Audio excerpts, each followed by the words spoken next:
my goodness, they think I'm a criminal. They think I'm about to get out here and like start doing something wild. Like, I'm not even finna do nothing. Like, honestly, I don't even know why I'm here. I thought I was gonna get home. Now I'm handcuffed to a bench. Hey, you guys. Thank you guys for joining me today. As you can tell by the title, I am gonna be sharing with you guys my story time. And yeah, get you guys some popcorn, get you something to drink, get your tea, whatever.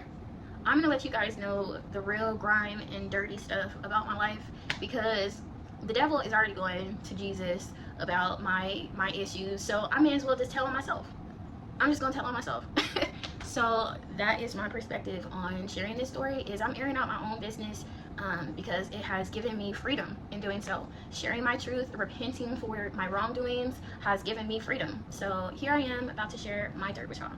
You guys, so the first thing I want to say is, do not allow the devil to lie to you and try to tell you that your mistakes make you who you are, because that's not true.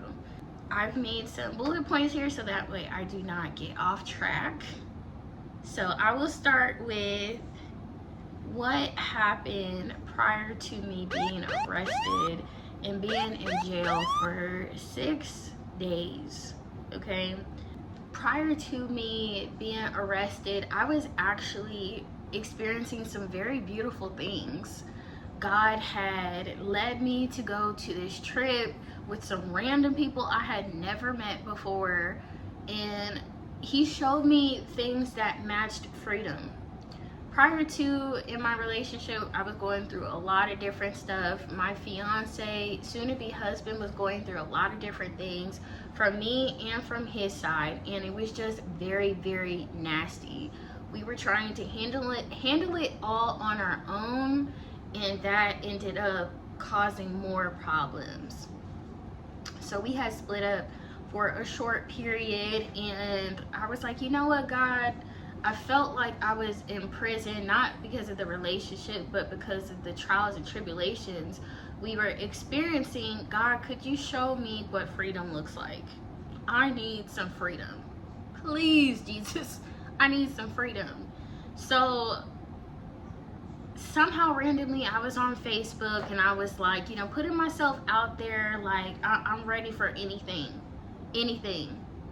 that's different, anything that's new, anything that is going to provide me a different outlook on life, a different outlook on the world in general, because I just felt like it was so many negative things happening that like it was surrounding me, and I'm like, this cannot be the life that God had called for me. And if it's not God and you can hear me, show me something different. So while me and my soon-to-be husband were separated, I was hit up by this private chef, and he was like, hey, I'm going on this trip. If you would like to come, you can. All expenses will be covered, whatever, you just have to serve. And I'm like, well, I'm in a perfect time frame for something new, so whatever, I'm cool with it. Now, although I probably could have thought about it more, I was just in a space of being led, you know, and I was really hoping that I was going to be led in the right path instead of the wrong, where I was leading myself. So we ended up going on the trip, and it was something very, very new. You know, we went into this beautiful cabin. I'll have to post some pictures or some videos somewhere over here, that way you can see what I experienced. And it was beautiful, right? So I literally said, as I saw the views ahead of me, I'm like, this is freedom. This is freedom. What is being shown to me that is ahead of me right now, although all this stuff is happening in the background, freedom is ahead of me. And I'm like, this is what I'm looking for. God, yes, this is what I want. So I enjoyed the trip, and then I ended up going back home. And right after I got back home, it was like more stuff occurred. This was around October, because I know I was supposed to go to a Halloween party with some girls. It was going to be like a kind of like a pajama Halloween party. So I had gotten the cupcakes and everything. I'm like, I'm gonna do something different again. That same night, I don't know what I was drinking, but during the day, I think I was just reflecting on the difference between what I was experiencing at my home, which seemed like a lot of trials and tribulations, a lot of anger, a lot of jealousy, a lot of envy, a lot of Jezebel, a lot of Ahab, a lot of mess, essentially, and comparing it to what I had seen on my trip. And it kind of made me feel a little slighted. Like, I really don't have to experience any of this. I could just leave. I'm sick of dealing with this, but nobody test me because I've already experienced freedom. I know God has this for me, so I don't have to deal with this mess no more. That was my attitude, but in a way where it wasn't coming from like a good heart space. It was more like anger, resentment type stuff going on.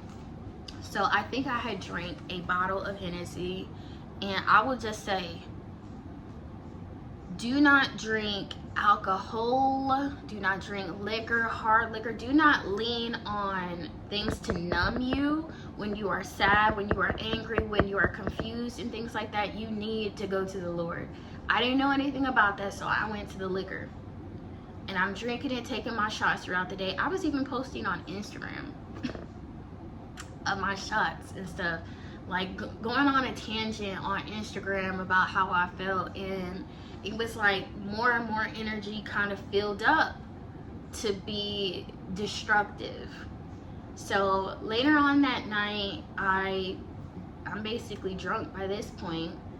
I start to think of my partner, and I'm like, why aren't you upset that I'm leaving the house? Why aren't you like trying to be close to me and things like that? You don't care that I'm leaving. Like just being real insecure, being real like nasty, like I'm trying to find a problem, find a reason to have an argument. That's the spirit that was operating through me on that night when I was drunk.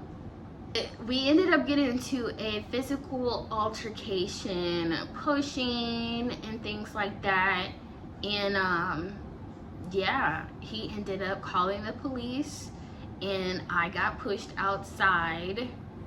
I ended up on the other side of the door. I'm just banging on that door, let me in, let me, like a crazy person, okay? Like crazy.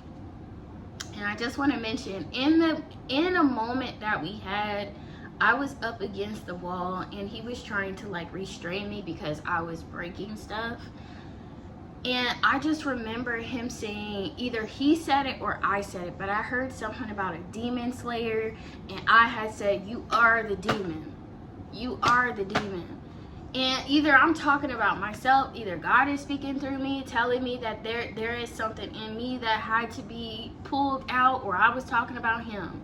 But either way, that I do remember.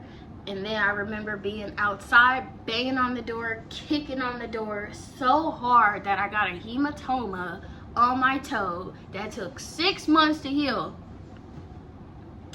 Anyway, by the time I got outside, the police are already downstairs, and I'm like, okay,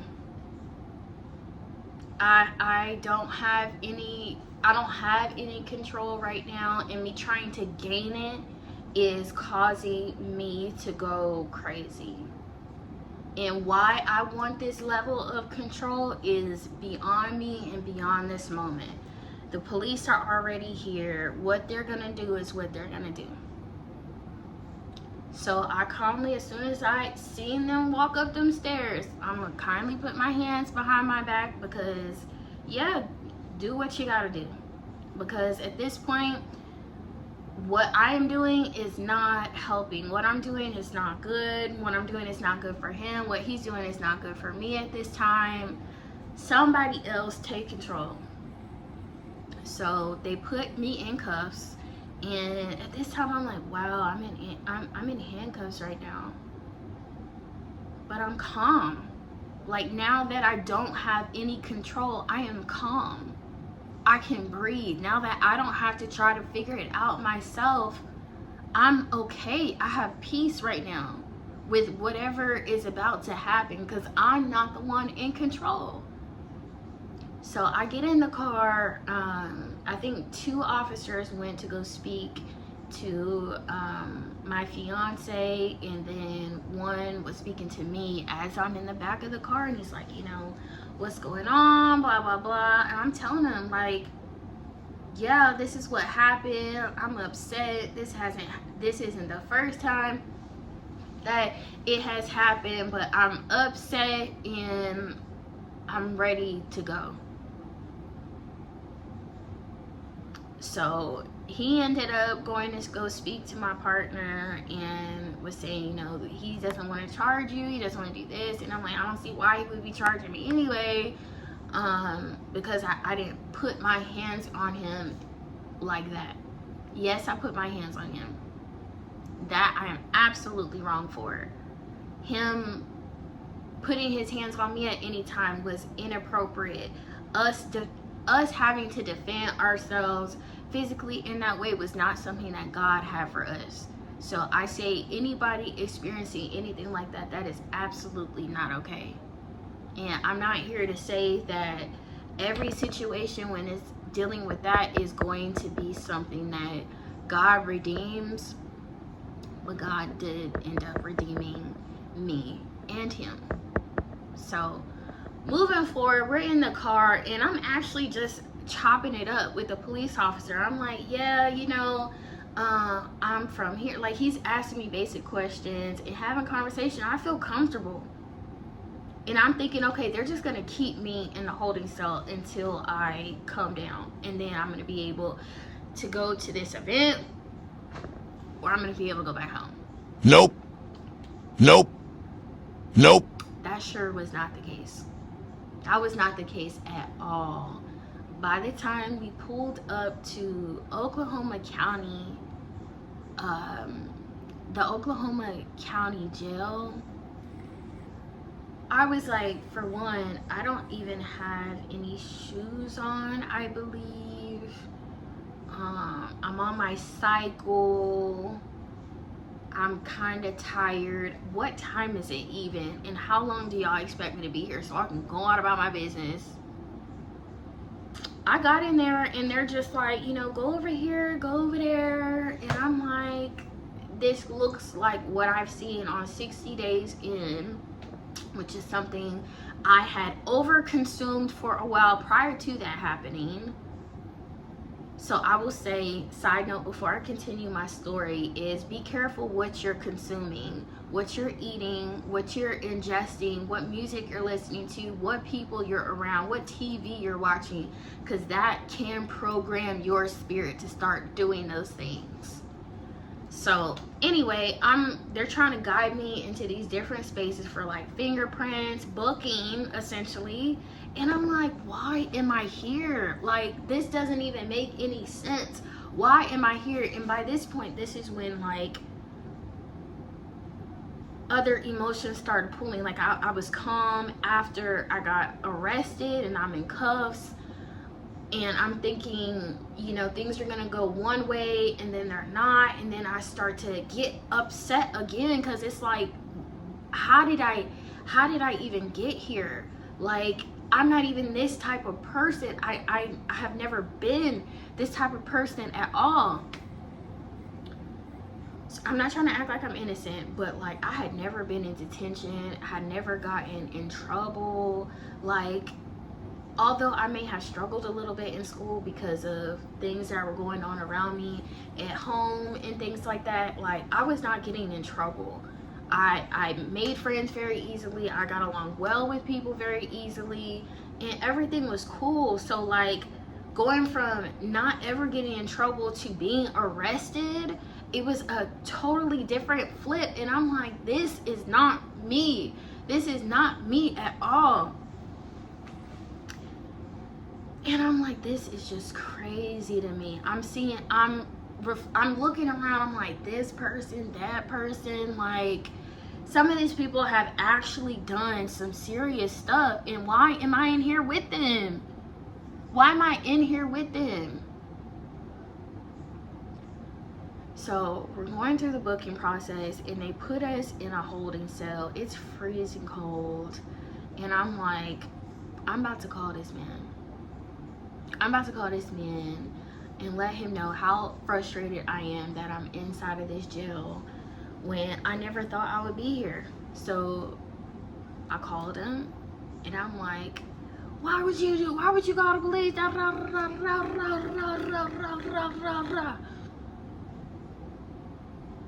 And at the end of the day, it's like, as I'm, yelling on the phone, I'm like, I'm still in here.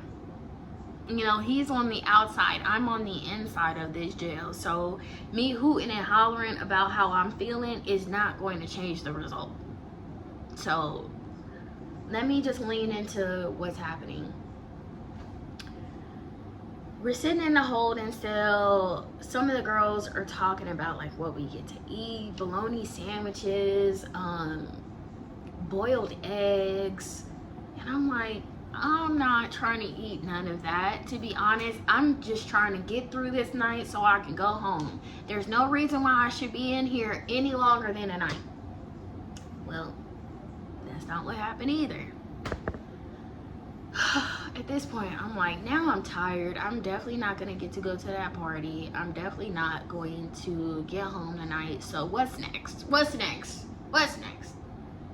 We sit in there for hours and hours and hours and hours. By this point, I'm laying on the bench, like trying to get comfortable and go to sleep. So there's more women coming in and having to lay on the floor and like be toppled onto each other to stay warm. I'm like, this is literally beyond me. How did I get here? And how am I gonna get out? That was my main concern. How am I gonna get out? I was just talking about freedom. And then literally started drinking and got angry, and now I'm in a cell. I wasn't in a cell yet, but I was heading there. So they end up knocking on the thing. They tell us to all get up and get ready to get dressed. And I'm like, whatever that means. I'm the last person to walk out of the door for the holding cell. And I think they had asked me prior to, like, if I had any, how can I say this taking my own life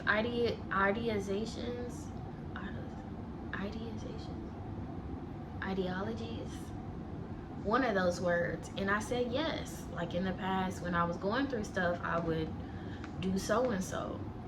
I thought, I just wanted to be honest, okay? Like, I didn't want to lie about it. I've never been through this process before, so I don't know what they're about to do. I'm just gonna be honest. That's the least I can do at this time.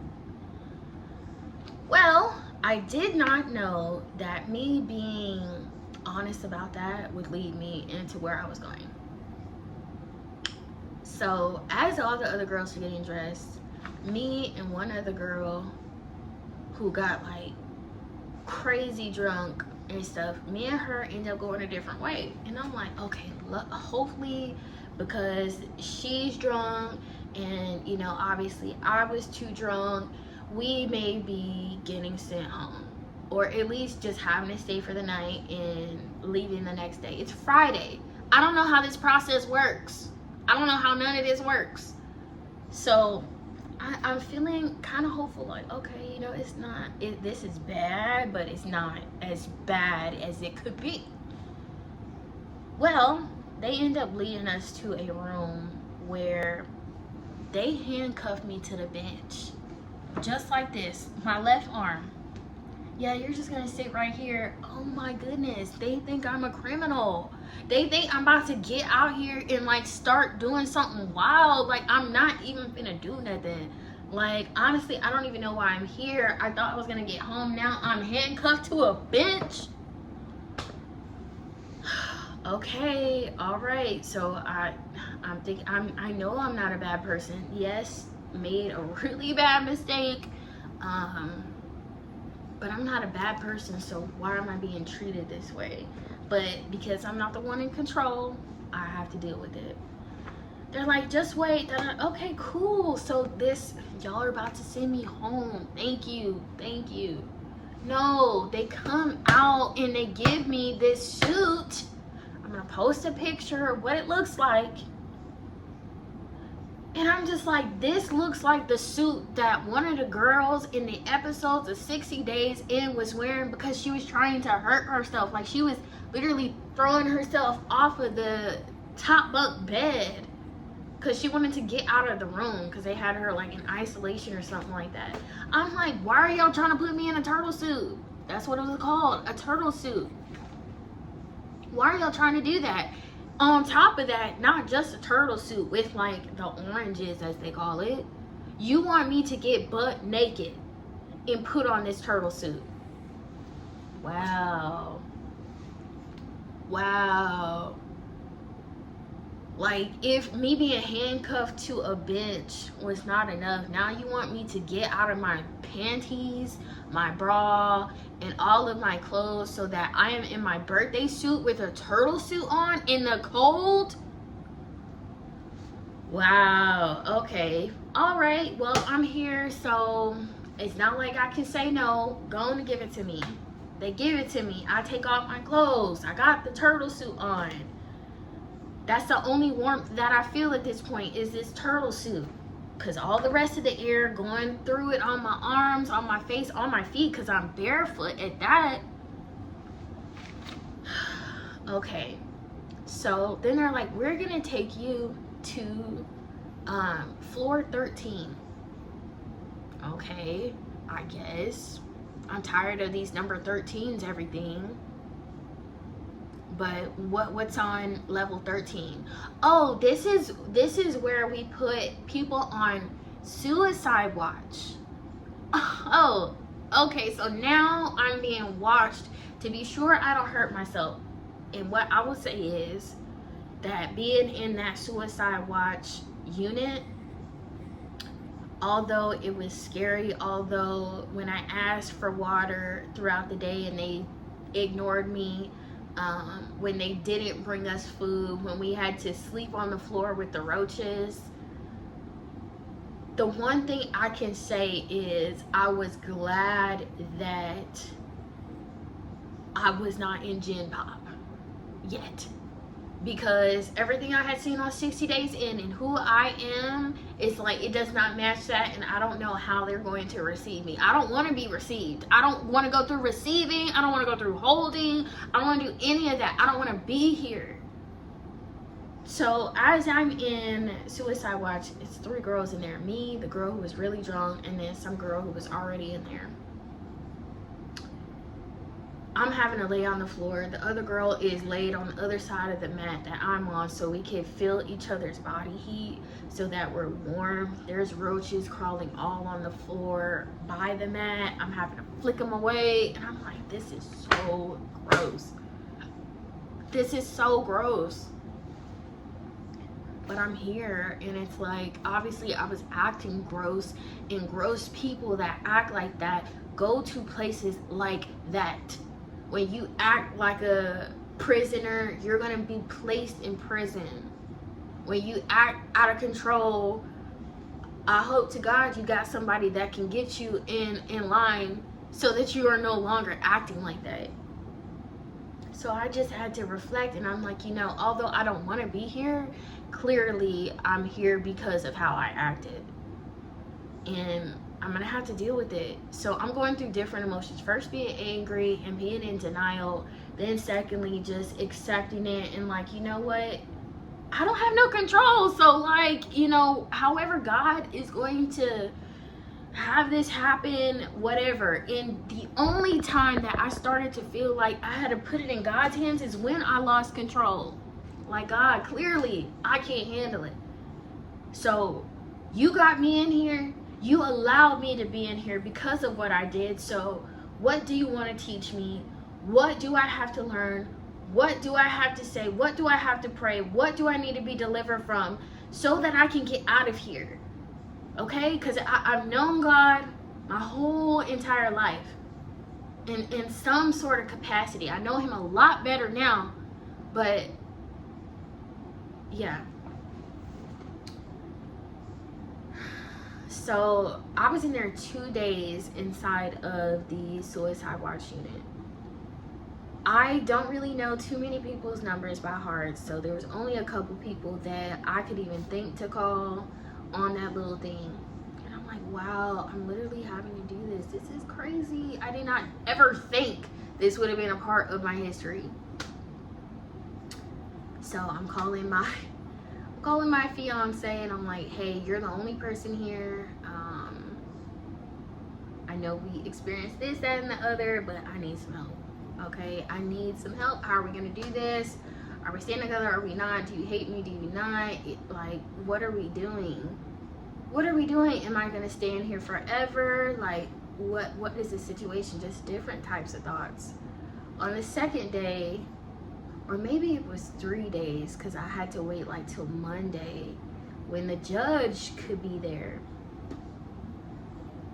They're like, okay, well, this is the day that you're gonna have your court hearing, blah, blah, blah. And I'm like, great, it's Monday, this may be it. I've had enough for this weekend. This should be it. The girl who was with me, who I got really, really drunk, she ended up getting to leave that day. They're like, here's your bail, you can leave. And I'm like, I should be next. I go into the little room because it ended up being a virtual court hearing. They're like, this is what you say. Again, I've never experienced this. This is what you say, da da da da. The judge appears, yes, my name is so-and-so, blah, blah, blah. And he's like, yeah, you got a $10,000 bill. What? $10,000 bail for what? Like, what crime did I commit, judge? What crime did I commit? I am unaware of a crime I committed. So what are you talking about? A $10,000 bail. Mind you, I don't know how bail, bond, nothing of that works at all. And I'm like, $10,000? You're acting like I went and, really hurt somebody, that I went and stole something, kill, steal, and destroy. I was destroyed stuff, so okay, all right.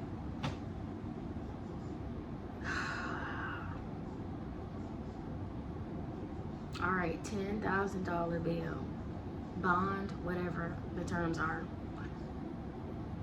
I walk back to the cell. I'm like, wow, it's more things that I'm being told that I never thought I would be told. Wow. I just kept thinking, wow, like, this is astonishing to me. Astonishing. And I thought that I was going to get out. I did not get out. So I go back to my room and I'm telling everybody, yeah, so it's a $10,000 bond, blah, blah, blah. They explain to me that that means 10% of it you have to pay to get out. Okay. I've been not at my job this weekend, although I was scheduled, so hopefully I'm not fired by now. I'm not sure how much money is in my account, but let's hope it's enough, and God willing, somebody's able to help me. That same day, the nurse came to check, asked questions, and he's like, all right, I'm gonna go ahead and move you to a different level. I went from 13 to either 9 or 7, something like that. And I don't think this was Gym Pop just yet. Maybe it was. But I ended up getting switched into a different room with some different people. So I get my mat, I get my blanket, and my toiletries. I go into that room. And my thought is, these are people, and I don't know how long they've stayed here, but I'm not going to cause any problems. I've already had enough problems as it is outside of here. I'm not going to be starting none with people. If you don't start none, won't be none. Is how I'm thinking. So I'm not planning to be here long. I'm an unwanted guest at this point. I'm just going to make this the easiest situation I can so that I can get out. I get in there. Hi, my name is Shariah. What's your name? What's your name? Okay. Why are you in here? And this is me, like, trying to put on a front that I know what's happening and not acting too scary or anything like that, because I don't know these women. You know what I'm saying? Like, I don't know what their thoughts are. I don't know what they're in there for. I'm not gonna start none, so there shouldn't be none. And I start to just listen to the ladies tell me their stories, and that's kind of what got me through. I let them know what I experienced.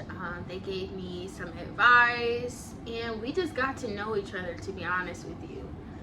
And during that period, I'm like, God, I don't know what to do. That's when he led me to just pick up one of those Bibles. And I'm like, these women, they can't give me any peace. They can't give me anything, really. I don't really want to be in this space, but I'm just going to read the Bible. I don't know why, but I'm just going to read it. Whatever happens from me reading it is what happens, but that's the only thing I could lean on at that time. I didn't know what else to do. I have reached out to my parents, and, you know, they're like, well, we're not helping you with that. And I'm like, okay, so, you know, I gotta figure it out. And because it's like I can't figure it out, God, I just read your word. That's all I can figure out right now, is reading the word. So I did. I would read, go to sleep, read, go to sleep, read, go to sleep, wake up from that nap, read some more until I got tired, go back to sleep. Kept doing it on and off throughout the day. They bring in our food. I'm like, you know, I can't starve in here, so I'm gonna eat a little bit of it, give the rest to the rest of the bunkies, I guess they call it, in the room if they want it. Cool. And it was just at one point where I was like, God, if you are real, because I know of you, but I need to experience you in a different way. If you are real, you will get me out of here. You will get me out of here, and you'll give me new revelation. You'll give me a new perspective. You'll give me new faith. You will renew me. You will cleanse me. You will do what it is that you said that you would do. Whatever that was, mind you, I knew of God, but I did not know him the way that I know him now. And in that time, it was like, okay, I'm just going to keep reading. I'm just going to keep being kind to these ladies. I'm going to repent for what I did, because I understand that that was wrong. And I'm just going to hold on to the little tiny bit of faith that I have right now, that what he's done for me in the past that I've seen, he would do it for me again today. He's not going to just cut my story off right here. He would not have done so, because he showed me freedom before I got here.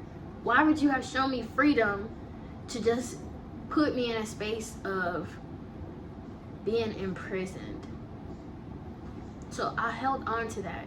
And I also held on to the love that I felt before me and my partner ever experienced any trials. Like, it was like new life, new love, new hope, new everything when I like got into a relationship with my soon-to-be husband. It was like that. And when trials and tribulations started, it was like, what happened? What is occurring between us that's causing us to be ripped apart when everything was so good beforehand? So I have my focus on love. I have my focus on freedom, focus on peace, and all the good things that I seen prior to that moment. And I got put into a lower level. I went from 13 to 7 to either 5 or 3, and this was the last one I got in, so it's 3 different levels. In this one, I got put into another room, and this is gym pop for sure, because the ladies are chilling at the tables, playing their card games. They got the TVs and stuff, and it's like 3 or 4 levels of stairs of different rooms. I'm like, okay, so this is Gen Pop. I've seen this before. And I'm like, now is when it's serious. I don't want to get into no fights. I don't want to do nothing. As I'm getting into my room, they're already asking, hey, you know, can I have your breakfast? Da, da, da. And I'm like, how much of my stuff do you want?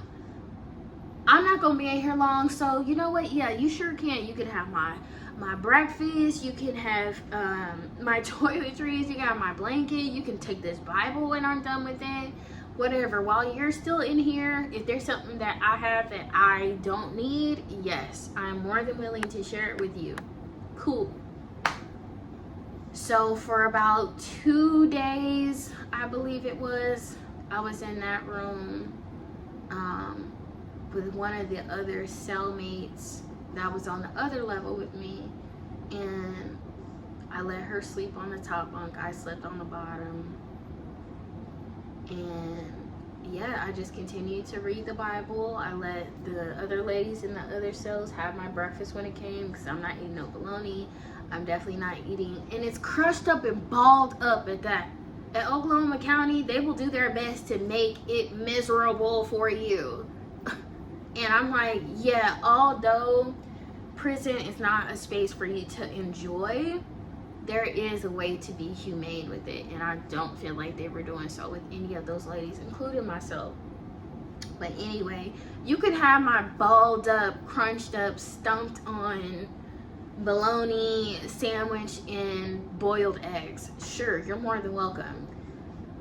You can even have these little orange and fruit punch packets that they got as drinking toilet.